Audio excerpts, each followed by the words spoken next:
Hello hi welcome back this is Sagar zoology classes. మనం previous class గురించి Echinodermata గురించి మనం తెలుసుకున్నాము. అదేవిధంగా ఇన్వర్టిబ్రేట్స్ నుంచి Porifera, Cnidaria, Ctenophora, Platyhelminthes, Nemathelminthes, Annelida, Arthropoda, Mollusca, Echinodermata videos general characteristics నేను పెట్టడం జరిగింది. సో మీరు ఆ వీడియోస్ చూసిన తర్వాత ఇప్పుడు నేను చెప్పబోయేటువంటి టాపిక్ ఏంటంటే ఫైలం హెమికార్డేటా అన్నమాట. సో ఫైలం అనేది హెమికార్డేటా అని చెప్పవచ్చు. అంటే హెమికార్డేటా అంటే సో దీనిలో కార్డేట్స్ క్యారెక్టరిస్టిక్స్ ఉంటాయి, ఇటు ఇన్వర్టిబ్రేట్స్ క్యారెక్టరిస్టిక్స్ ఉంటాయి అన్నమాట. కాబట్టి వీటిని హెమికార్డేటా కింద చెప్పడం జరుగుతుంది అనమాట. సో ఎలాగో దీని యొక్క జనరల్ క్యారెక్టరిస్టిక్స్ మనం అబ్జర్వ్ చేద్దాం. ఓకేనా? So hemichordates have a rudimentary structure in the collar region called stomochord. ఇక్కడ మీరు అబ్జర్వ్ చేస్తే ఈ డయాగ్రామ్ కనుక మీరు అబ్జర్వ్ చేస్తే సో దీన్ని మనం బెరనోగ్లాసెస్ ఆర్గానిజం అంటాము. సో ఈ జీవిలో కనుక మనం అబ్జర్వ్ చేస్తే so the rudimentary structure in the collar region. So ఇక్కడ చూడండి, కాలర్ రీజియన్ లో rudimentary స్ట్రక్చర్ కలిగి ఉంటుంది. దాన్ని మనం స్టోమోకార్డ్ అంటాం. సో స్టోమోకార్డ్, కార్డ్ అంటే which is similar to the notochord అంటాం అనమాట. సో ఈ కాలర్ ని మనం నోటోకార్డ్ అని చెప్పవచ్చు. సో నోటోకార్డ్ అనేది ఫామ్ అయినటువంటి స్టోమోకార్డ్ అని చెప్పవచ్చు. ఓకేనా? Next, this phylum consist a small group of warm like structure and the marine animals. ఇవి మెరైన్ యానిమల్స్ అన్నమాట. ఇవి సముద్రపు జీవులు. సముద్రం లోపల బొరియలు చేస్తూ లోపల మట్టి లోపల నివసిస్తూ ఉంటాయి అనమాట. సో అవి గుర్తుపెట్టుకోవాలి. Next, with organ system level of organization. అదేవిధంగా ఇది organ system level of organization కలిగి ఉంటుంది, ఎందుకంటే దీనిలో ఆర్గన్స్ అనేవి డెవలప్ అవుతాయి. ఓకేనా? Next, they are the bilateral symmetry. ఇవి కూడా బయలాటరల్ సిమెట్రీ యానిమల్స్. అదేవిధంగా triploblastic animals and with the coelomate animals అనమాట. వీటిలో శరీర కుహరం అనేది కలిగి ఉంటుంది. So bilateral symmetry, triploblastic, coelomate animals అని గుర్తుపెట్టుకోవాలి. నెక్స్ట్, ద బాడీ ఈ cylindrical and composed of and anterior proboscis. Anterior region లో ప్రోబోసిస్ ఉంటుంది. ఇక్కడ మీ డయాగ్రామ్ చూస్తే సో ఇది యాంటీరియర్ రీజియన్.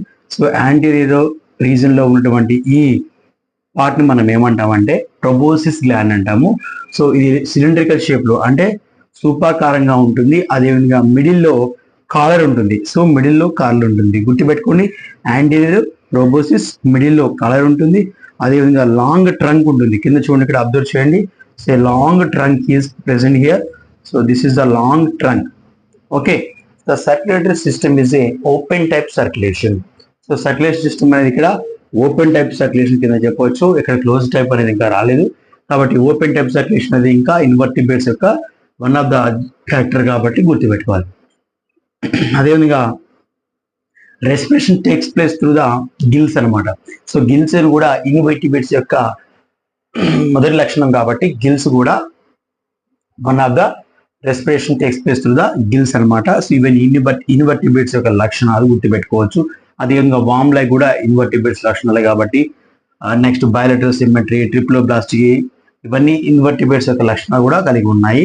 సీలోమ్స్ అనేవి ఇవి వర్టిబ్రేట్స్ యొక్క ఫీచర్స్ అనమాట. కాబట్టి అందుకే దీన్ని మనం హెమికార్డేటా అని పిలుస్తున్నాము. కాబట్టి anterior proboscis gland, middle collar ఉంటుంది అండ్ లాంగ్ ట్రంక్ అనేది కలిగి ఉంటుంది అనమాట. నెక్స్ట్, ఎక్స్క్రిటరీ ఆర్గాన్స్ అనేవి ఇది ప్రీవియస్ క్వశ్చన్ ఇవ్వడం జరిగింది. సో ప్రీవియస్ క్వశ్చన్ లో proboscis gland act as a అని క్వశ్చన్ ఇవ్వడం జరిగింది. So proboscis gland act as a excretory organ. ఇది విసర్జక అవయవంగా పనికొస్తుంది. Next, sexes are separated. So ఇందులో లైంగిక అవయవాలు అనేవి సెపరేటెడ్ గా ఉంటాయి, అది మీరు అబ్జర్వ్ చేయాలి. అదేవిధంగా ఫెర్టిలైజేషన్ ఈజ్ ఎక్స్టర్నల్. ఫెర్టిలైజేషన్ అనేది ఎక్స్టర్నల్ గా జరుగుతుంది. ఇది కూడా one of the invertebrate features అనమాట. లైక్ మనకి ఫ్రాక్స్ కావచ్చు, ఫిషెస్ కావచ్చు, ఇవన్నీ ఎక్స్టర్నల్ ఫెర్టిలైజేషన్ కాబట్టి సో ఇది కూడా ఎక్స్టర్నల్ ఫెర్టిలైజేషన్ జరుగుతుంది, ఇది గుర్తుపెట్టుకోవాలి. So development is the indirect development. So development అనేది ఇండైరెక్ట్ డెవలప్మెంట్ జరుగుతుంది. సో అది మీరు గుర్తుపెట్టుకోవాలి.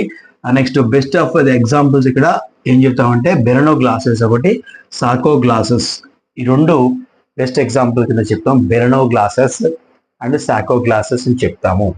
నెక్స్ట్, ఈ బెరనోగ్లాసెస్ కనుక మీరు డయాగ్రామ్ అబ్జర్వ్ చేస్తే ప్రోబోసిస్, కాలర్ అండ్ ట్రంక్ అనమాట.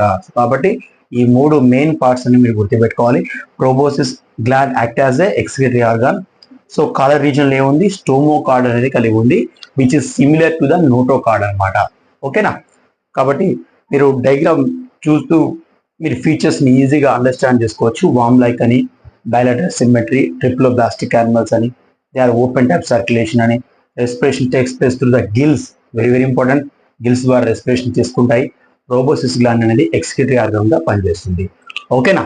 సో ఈ వీడియో కనుక మీకు నచ్చినట్లయితే లైక్ చేయండి, షేర్ చేయండి, ముందుగా సబ్స్క్రైబ్ చేయండి. Thank you.